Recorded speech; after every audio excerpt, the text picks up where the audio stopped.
بسم اللہ الرحمن الرحیم۔ السلام علیکم، welcome back to my YouTube channel اسلام کی دنیا ود رباب۔ امید کرتی ہوں آپ سب خیریت سے ہوں گے اور آپ سب کا رمضان کا مہینہ بھی بہت اچھے سے گزرا ہوگا۔ اللہ تعالیٰ آپ سب کو اس ماہ کی برکتیں سمیٹنے کا موقع دے اور آمین۔ جی ناظرین، تو میری آج کی ویڈیو رمضان میں ایک بھی روزہ چھوڑنے اور گناہ کرنے کی سزا کے بارے میں ہے۔ ایک روزہ چھوڑنے کی سزا پتہ ہے آپ کو کہ کیا ہے؟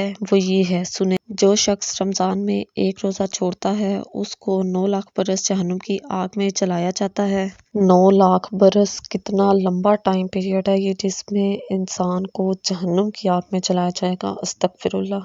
مگر آج کیا ہوتا ہے کہ اگر دوست نے روزہ نہیں رکھا تو ہم نے بھی نہیں رکھنا۔ استغفر اللہ، اللہ معاف کرے، ہم خود گناہ کی طرف جا رہے ہوتے ہیں۔ گناہ سے خوف نہ کرنا اور گناہ کرنا عادت بنا لینا، یہ بھی بہت بڑا گناہ ہے اللہ کے نزدیک۔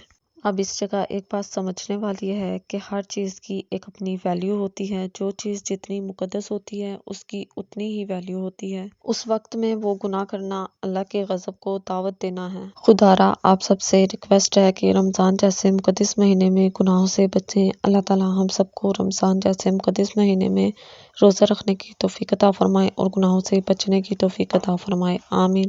یہ تو وہ مقدس مہینہ ہے جس کے آنے پر اللہ تعالیٰ دوزخ کے دروازے بند کر دیتا ہے اور جنت کے دروازے کھول دیتا ہے، سبحان اللہ۔ تو اس لیے ہم سب کو اس مقدس مہینے میں گناہوں سے باز رہنا چاہیے اور اللہ کی نافرمانی نہیں کرنی چاہیے۔ لیکن پھر بھی کچھ لوگ اس ماہ مقدس میں بھی اللہ کی نافرمانی اور گناہ کرنے میں لگے رہتے ہیں، تو ذرا غور کریں۔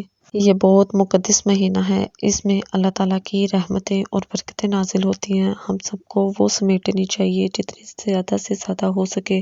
اللہ تعالیٰ سے دعا ہے اللہ تعالیٰ آپ سب کا اور میرا حامی و ناصر ہو، آمین ثم آمین۔ اللہ حافظ۔